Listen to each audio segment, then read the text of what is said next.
Thank you, Mr. Khalidi. He will take questions. Question, what does the United States have to gain by being so pro-Israel? Why has the United States taken that position? Well, what I tried to argue was that unless and until there's a cost, the overwhelming impulse of most American politicians is to pay attention to the domestic situation. And in this country, I mean, people have often made comparisons between Palestine, Israel, and South Africa. And one reason that's a really terrible analogy is I ask you, where was the Boer lobby in the United States at the heart of the struggle over apartheid? Where were the scores, the hundreds of senators and congressmen and women who would sign on, what's his name? Jeffrey Rosen, who was one of the chief lobbyists for AIPAC before he was indicted, once told J.J. Goldberg, who published it, I think, either in the Atlantic or the New Yorker, when Goldberg said to him, "What is the power of AIPAC?" He put a napkin in front of him. He said, "I could get 75 senators to sign this tomorrow." Now, where was the lobby that would have produced 75 senators signing in favor of anything that the South African white apartheid regime wanted? So in a situation where it is argued that there is no vital strategic interest for the United States in the Palestinians and some strategic interest in Israel, and all these other things which are supposedly reasons for closeness between Israel and the United States, and there is enormous support inside the United States for Israel and very limited support. I mean, this meeting tonight is an example of the fact that there is some support for a just peace. When you go to campuses today, there is SJP, Jewish Voices for Peace, people working on the campaign to end the occupation, people working on BDS. So there is now something that there wasn't 10 or 20 years ago. Believe me, that has not yet percolated up to the political level. So there is no cost, and there's very strong pressure from the other side. I think that explains it. What's the strategic gain? What's the strategic gain? Well, there were several arguments for the strategic value of Israel. During the Cold War, certainly from the 60s onwards, for about 30 years, the argument was Israel is a reliable US ally against Soviet proxies, okay? And what that really ended up meaning was that the United States ended up taking Israel's side in its own quarrels that had nothing to do with the Soviet Union or the Cold War. But for Cold Warriors like President Reagan or George W. Bush, this and the neocons, this was perfect. Many of them were deep-dyed Zionists to begin with, and it perfectly suited their worldviews. But Israel could be peddled credibly as a reliable ally of, the United States as against the Soviet Union and its evil minions. And we had a president who talked about an evil empire, for heaven's sakes. For somebody who saw the world that way, you can see how Israel could be seen as a strategic asset. When the Cold War ended, a lot of rational people said, well, thank God, now it won't be possible to sell the alliance as having any strategic value whatsoever. Israel is a huge albatross around the neck of the United States. And in the first in the first Gulf War, we were engaged in 1991, Israel did appear, in fact, to be of absolutely no strategic value. The United States had to beg the Israeli government to refrain from responding to Saddam Hussein's missiles fired at Israel, and had to do the job itself.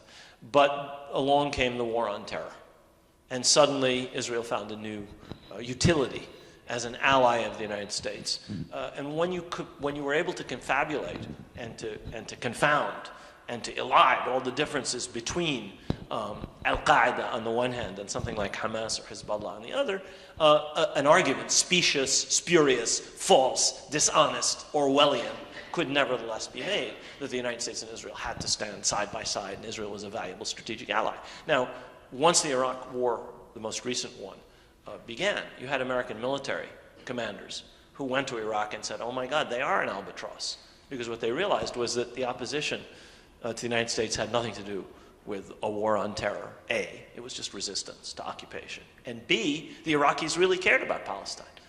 General, I believe it was Dempsey, or it might have been Admiral Mullen, at the height of the Iraq War, came back and said to Congress, American support for Israel harms us, harms our position, our posture, our profile in the Arab world. Now, this was at the height of an American occupation of an Arab country. And what they were saying was there's actually a huge drag on the United States from the relationship with Israel. As soon as the occupation of Iraq drew down, you stop hearing that kind of thing from American military, senior American military people. So, I mean, I would argue that it is a strategic albatross today, war on terror or no. But that's not the way it's seen in Washington. I mean, they live on another plane in Washington. We know that. I mean, you've been watching what they do on the budget. Some of these people are not living in the same world we're living in, very frankly. You're welcome. You know, because we don't know that Obama, for example, had some type of, I don't know, dissimulation in mind when he proposed a settlement freeze. I mean, in which you could say, well, I tried. I mean, he wasn't being deceitful necessarily, was he? Or do you feel otherwise?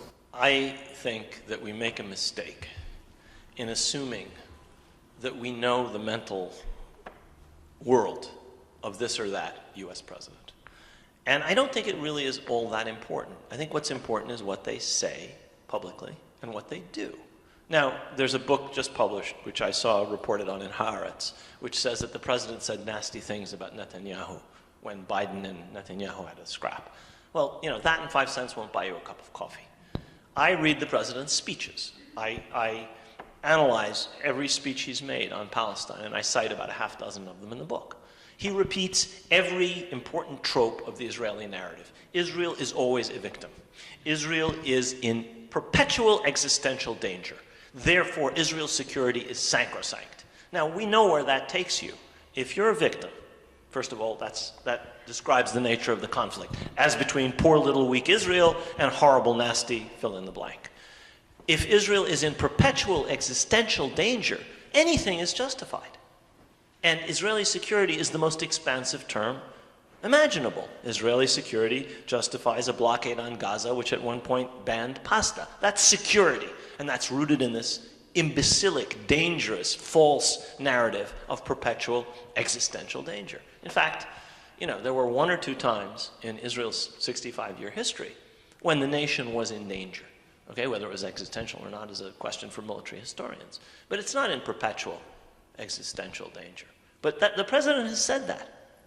I don't care what he thinks. I mean, I once knew him, and I couldn't tell you what he thinks today, but I don't think it's relevant. If he gives those kinds of speeches, if he follows those kinds of policies, I really think that's all that's important. I am positive that President Bush Sr., I am positive that President Carter, he said it publicly and he's written it. And I'm pretty sure that this president, and possibly President Clinton, and maybe even President Reagan, all of whom actually did push back, may have had views that differed from the policies that their administrations followed. Well, I don't really care. I think they have to go down on their knees and repent one day, but not before me or any of us. That's between them and, you know, whoever. But their policies have been extraordinarily harmful to peace, to American interests, certainly to the Palestinians. And I don't think we should judge them on anything else but their policies. Whatever they said in private, maybe, Michelle or this or that confidant can tell us later. But I don't really think that's important. But what will it take, as you put it, for America to act more justly so that political prisoners like my father can be liberated once and for all? That's a very good question. Your father's case and the other defendants in the Holy Land case are not the only ones who suffered from this perverted justice. Mohammed Salah in Chicago was charged with offenses that would have put him behind bars for decades, for an offense the same offense for which he had been convicted in Israel and served a couple of years. So here would have been a case, had the jury convicted, where the man would have spent many more years in an American prison for a crime committed allegedly in Israel, which the Israelis had already judged him for. And basically, anybody who's released after a year or two has done nothing, according to Israeli justice. If you're interested in Israeli justice, you only need to look at the movie The Law in These Parts, which shows how fundamentally unjust the justice system is. Even that justice system did not adjudge him of guilty of anything more than what a stone thrower would have received as a sentence. He would have served decades here had he been convicted. And your father and the Holy Land so-called quote-unquote conspirators are currently serving out enormously long sentences for crimes which, exactly as you say, in Israel would have given them much shorter sentences. We are adopting progressively methods that were abhorrent to our justice system, essentially importing them from the Israeli system. The Salah case and others are ones in which evidence obtained under torture was first admitted in U.S. courts. We now do this as a matter of course. In fact, we torture now, or we have used torture. Cases in which torture has been employed have been brought by the U.S. government, and convictions have been obtained.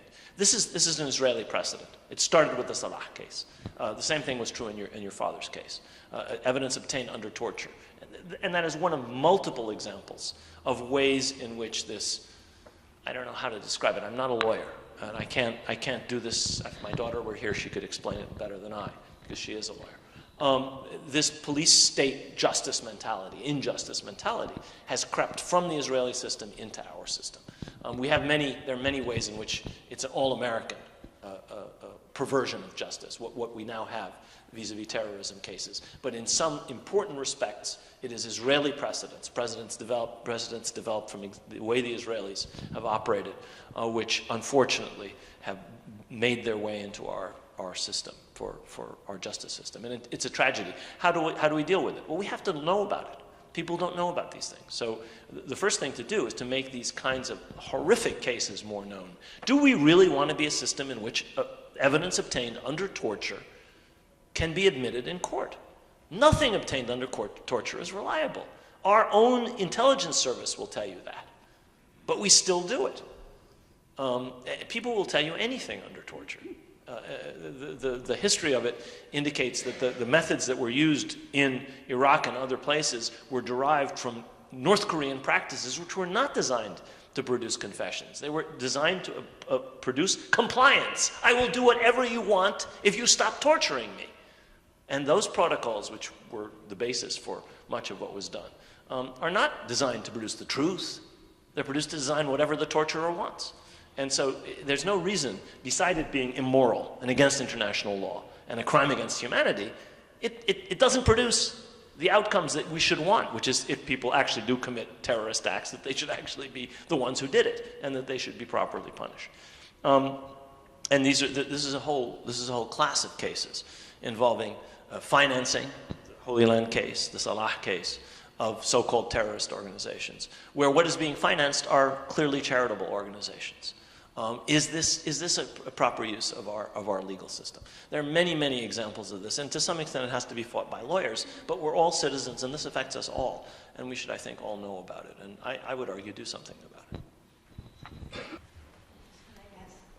Even if there are the necessary changes in Middle East governments, since Israel basically owns cities in the West Bank, Hebron, if it has control of the Jordan River Valley and the wall, which has taken in much of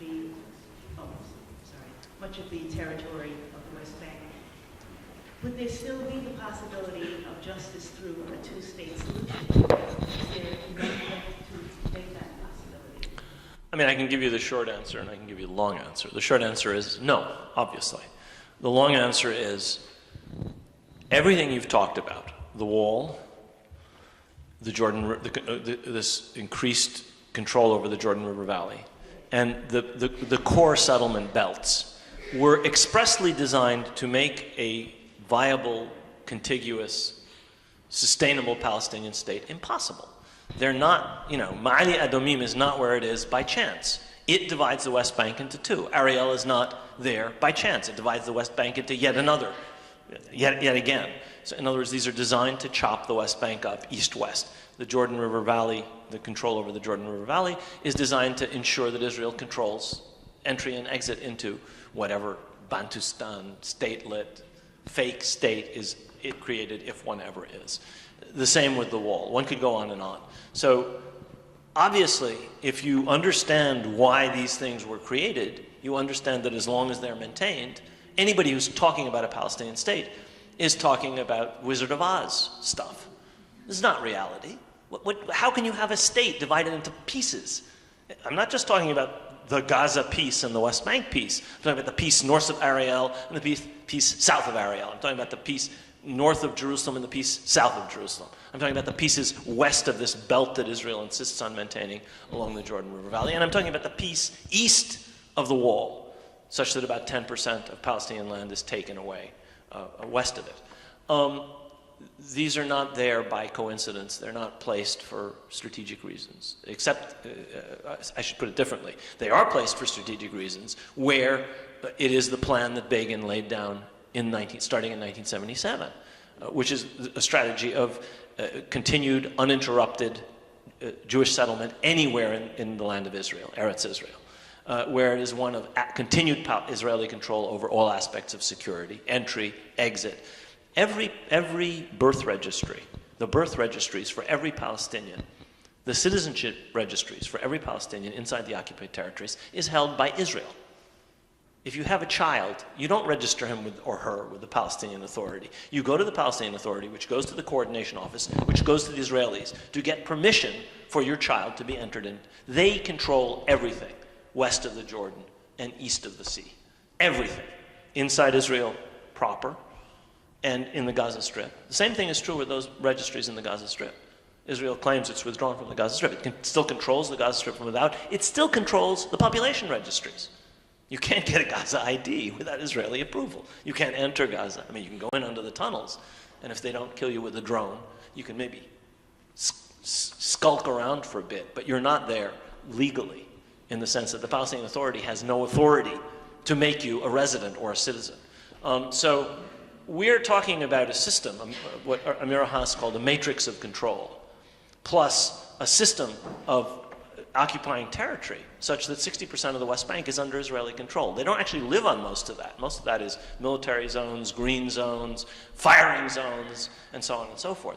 Some of it is land reserved for the further expansion of the settlements, but the Palestinians don't have any ability to control any of that 40%, and the overwhelming majority of the population is hemmed up in the less than 10% of the West Bank that is Area A. That's not a state. It is inconceivable to talk about that as a state. It does inordinate violence to language to allow that travesty to be called a state. I mean, leave aside the violence to the people. Anybody who respects what they say should not allow themselves to call that a Palestinian state. That is a gussied up Palestinian prison forever. You can use any terms you want, and those would be more honest than calling that a state. So the answer is no, absolutely not, under no circumstances. You would have to completely lift the occupation, end Israel's control over the Palestinian people. This is very simple. Not simple to do, but simple to say. And settlement. You do not have the right to settle anywhere in the land of Israel. It's either Palestine or if you believe in a two-state solution. And one goes from there. One could go on with what would be the prerequisites, Jerusalem and so on and so forth. I haven't even talked about Jerusalem. It's yet another set of horrific conditions that are being imposed on the 250,000 or so Palestinians who live there. But all of those things would have to be reversed.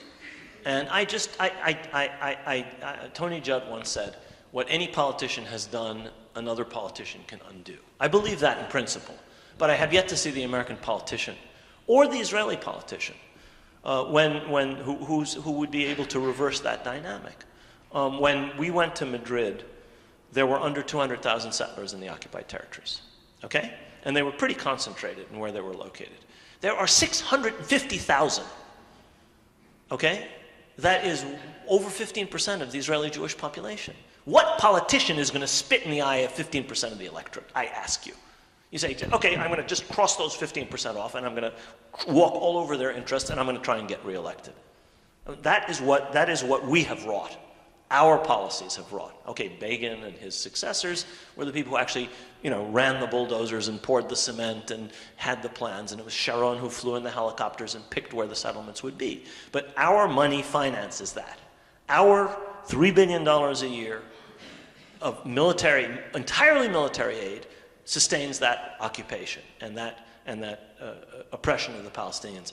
Hundreds of millions of additional US dollars go in tax-free 501c3 charitable donations to institutions dedicated to expanding Israeli settlement, illegal Israeli settlement in opposition to US policy in the occupied territories.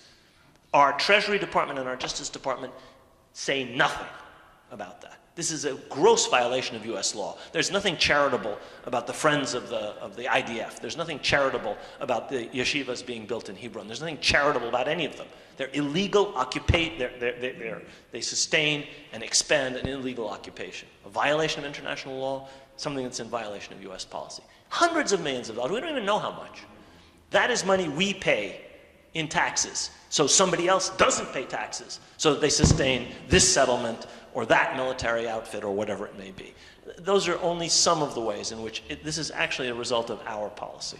These decades of building up of this situation where not only is a two-state solution not possible, it's very hard to see how Israel extricates itself in a way that will be in the interest of the Israelis. I mean, what I've said up till now is largely predicated on how bad this is for the United States, because I think it is terrible for the United States in the long run, and obviously how bad it is for the Palestinians. But the Israelis are putting themselves in a position where they are overlords over a population as large as the Jewish population of Israel, which they have, in effect, guaranteed is going to be under their rule, their sovereignty. There is one state between the Mediterranean and the sea. And that's the state of Israel. There's no other sovereign authority. The Palestinian Authority has a presidential mausoleum, presidential guards, flags. They have a fife and drum outfit, inherited from the British colonial armies. And they have control of nothing, jurisdiction over nothing, and sovereignty over nothing. It's a sham authority. It's a travesty to call it an authority. It has no authority, in fact. They have to ask permission of the Israelis for President Abbas to travel to Amman. Somebody else. The question was, if they know the kinds of things I'm talking about, why do they participate? Do they continue with these negotiations? In the book, I talk about the conclusions that the people engaged in negotiations more than 20 years ago came to. We came to the realization in Washington that if the United States would not be faithful to its commitments in the letter of assurances, and if settlement continued, and if the closure of Jerusalem, what has now developed into the separation of Jerusalem from the West Bank, continued, there was no possibility of a successful negotiation. And we recommended to the PLO in Tunis, which was in Tunis in those days, that the negotiations be stopped. They did not take that advice.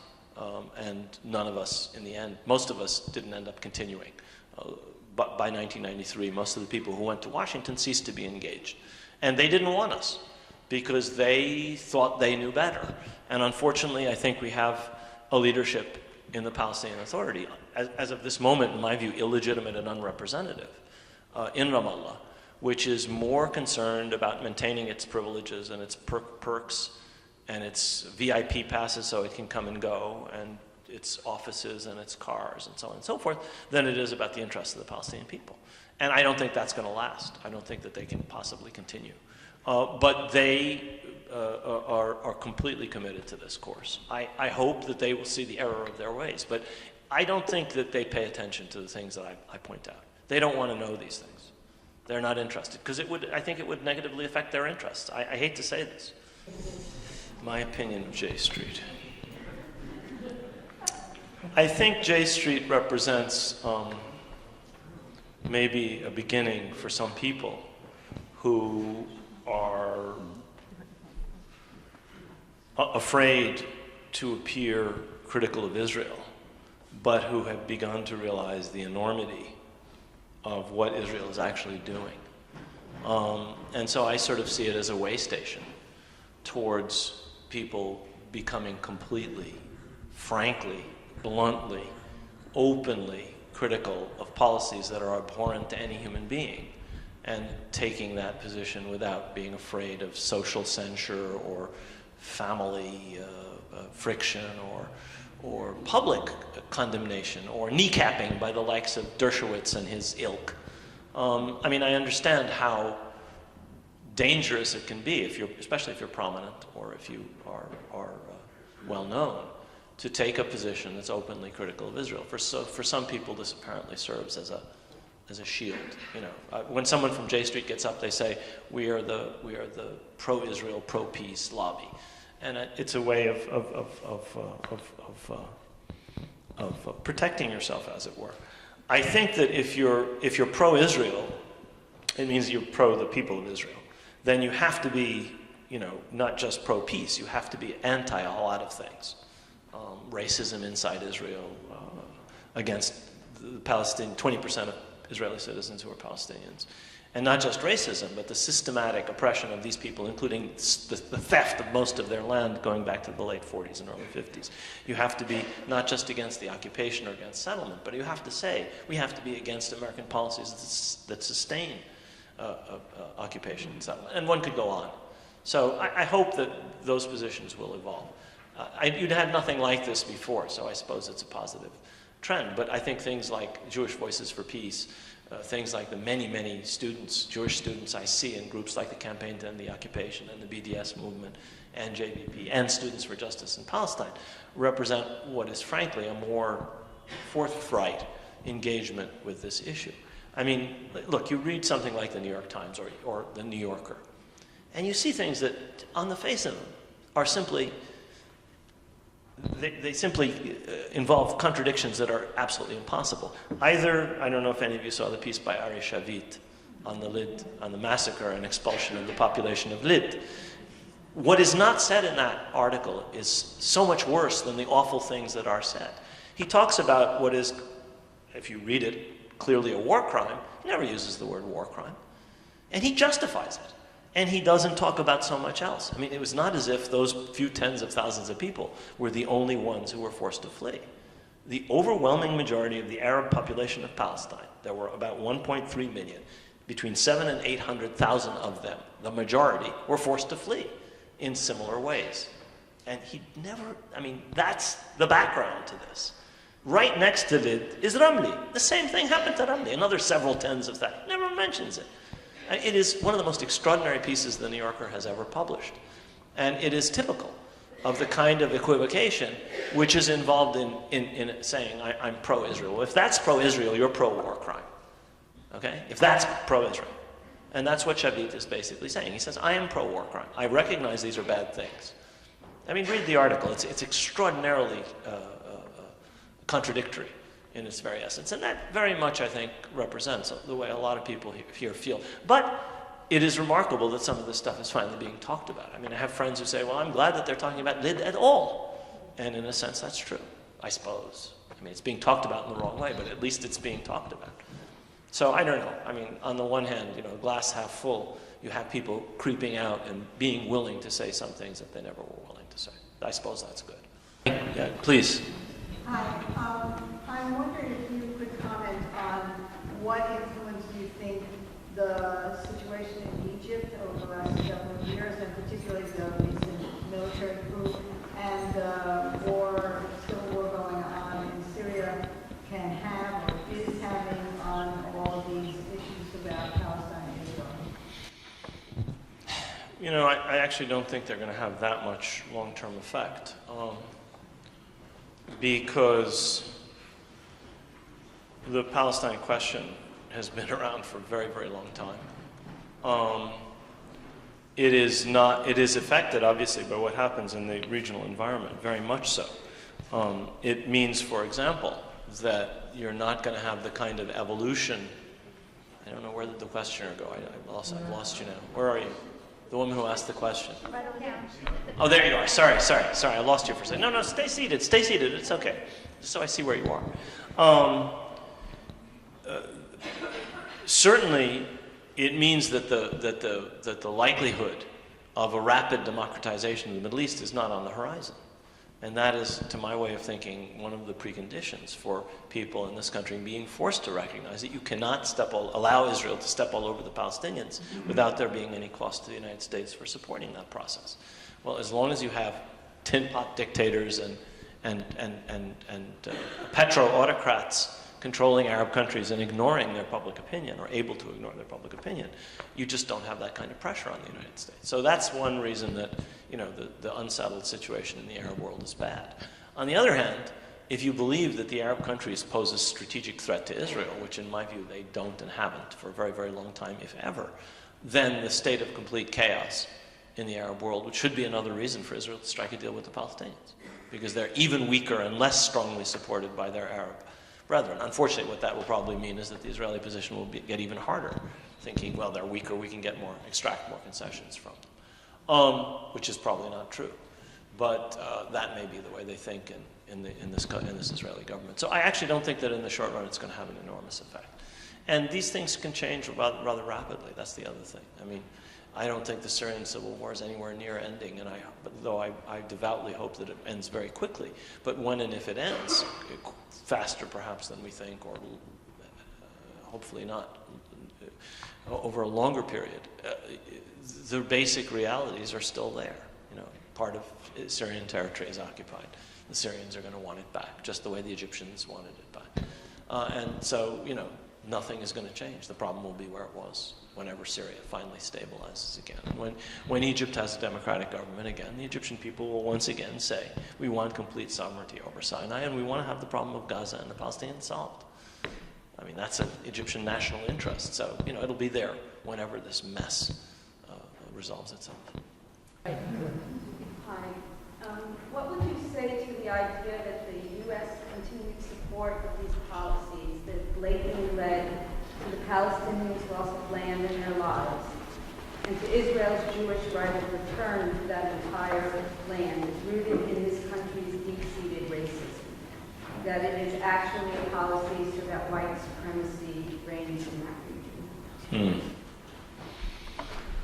Well, I would say that you have other things that might be maybe more important than racism, though maybe it plays a part. One is this biblical thing, this connection to the Bible. And for many, going back to Balfour and the British government that issued the Balfour Declaration, it's clear that a certain kind of reading of the Bible, the Hebrew Bible in particular, was a big factor in support for Zionism, even by people who were themselves anti-Semites. I mean, Lord Balfour, the issuer of the Balfour Declaration, was the prime minister who was responsible for the Alien Exclusion Act of 1904, which prevented Jewish refugees of the Kishinev pogroms and other pogroms in Eastern Europe from coming to Britain. And whether he himself was an anti-Semite or not, anti-Semitism was the motivation for that law, and he was the prime minister. So, I don't care what was in Balfour's heart. I can't tell. I can tell you that he was the prime minister who passed this racist Alien Exclusion Act. And those were the aliens being excluded. So here we have someone who was, in some senses, a Christian Zionist, and at the same time responsible for anti-Semitism, or at least passed a bill that was motivated by anti-Semitism. So that, I would say, the whole biblical thing is important. Another thing that I think is important in the way in which the United States sees this issue has to do, in some sense, with racism, and stereotyping of Arabs and so on, but fitting them into a framework whereby Israelis are like us in that they're pioneers and settlers and are taming a wilderness that God promised them, as against the nefarious efforts of these savages, heathens, whatever they're described as. And it's very easy to fit Native American, cowboy Indian myths, overlay them on this. And obviously there's a racism there, but it's more complicated than simply racism. It's a frontier myth, and it's the American myth. And it's, in the United States case, it was exterminationist. I mean, the United States and some other settler colonies actually destroyed most of the native societies. Australia did the same thing. A couple of others did the same thing. Or completely reduced them to the point that they had they were minimal in their impact on the society. And that, I think that trope has served Israel very well. And I would say that to the extent to which that's racist, yeah, that's part of it. I think that since 9/11 and since these acts of terrorism here and in Washington and so on, it's become easier to use that kind of stereotyping to justify support for Israel. It works with the right in this country very, very well. And I mean, those are precincts where racism is rife, and there is a lot of that. There's also religious bigotry. I mean, you can't just say everything is racism. I mean, there's religious bigotry. There's a deep, profound misunderstanding of Islam, deep, profound misunderstanding of the actual nature of Middle Eastern societies, and there's stereotyping, which we see. New York City police, the way they treat Muslim communities, they wouldn't dare treat any other community that way. They wouldn't dare. Well, I mean, your question brings up a couple things. One is the fact that it's clear that the basis for support for the kinds of policies that this Israeli government is engaged in has moved to a very large extent in American political life to the right of the American political spectrum. It's no longer quite as strongly supported in a bipartisan fashion. It's really a Tea Party, right-wing Republican, Southwest bastion. And those are areas where, as you say, among many other things, Christian Zionism. It's also a worldview where force is absolutely necessary because the world is hostile. I mean, it's more than just Christian Zionism. It's more than just whatever attitudes people have towards Muslims. It's a whole worldview about how the United States should proceed in the world and about the use of military force. And Israel fits right into that. And so that's why some of these people are as vehemently in favor of occupation and settlement and Israeli aggression and so on and so forth as they are. I don't think, in spite of the fact that there has been that shift, I don't think that it's unimportant to pay attention to and to try and further the kinds of transformations that are taking place among younger people in the Jewish community, among students generally, among churches, in some unions. You're beginning to actually see significant movement in all of these groups. Young people, most importantly, on campuses, I think. I mean, look, when I was a student, which is a lot longer ago than some of you may think, when I was an undergraduate, it was not permissible to even talk about Palestine. I mean, the idea of a group on dozens of campuses called Students for Justice in Palestine, it was unimaginable. It was unimaginable that you have 5 groups, Turath, Arab students, Muslim students, Students for Justice, Campaign to End the Occupation, Jewish Voices for Peace, that you'd have 5 or 6 or 4 or 3 groups on a given campus operating more or less, in coordination. Inconceivable 20 years ago. Inconceivable. So something has happened with younger people. One thing is they're no longer enthralled to the mainstream media because nobody reads news sources made of dead trees anymore. Everybody gets their news. I mean, I know graduate students much older than my undergraduates who've never actually seen the physical New York Times, and they read it and 50 other sources online. So the access that they have to information is completely different to their elders, and that has helped enormously. And they disbelieve what's in the mainstream media. So the pap, the lies, the Orwellian language, they're not even affected by it. They don't see it, and I think that's helped a lot. Now, a lot of people are being indoctrinated in other ways, so it's not everybody in every university is completely, is exposed to all sides of the issue. But that change is enormously important. The change in a lot of the mainstream Protestant churches is very important. The change in a lot of parts of the Jewish community, especially younger parts of the Jewish community, those are really important things. And I think as time goes on, they're going to make the task of AIPAC and the myriad organizations with zillions of dollars at their disposal that operate in the public sphere harder and harder. The media is still, pretty much occupied territory. Capitol Hill is, completely occupied territory. But outside of those very important, crucial bastions, I would not like to be fighting the other side of this issue because they have no moral case whatsoever. There's not much of a strategic case in my view. And a lot of the myths that were so essential to the early decades of Israel's establishment and expansion and the way in which it fixed itself in the American mind have much more of a hold over people in their 70s and their 60s and their 50s than they do over people in their 20s or 30s. Thank you.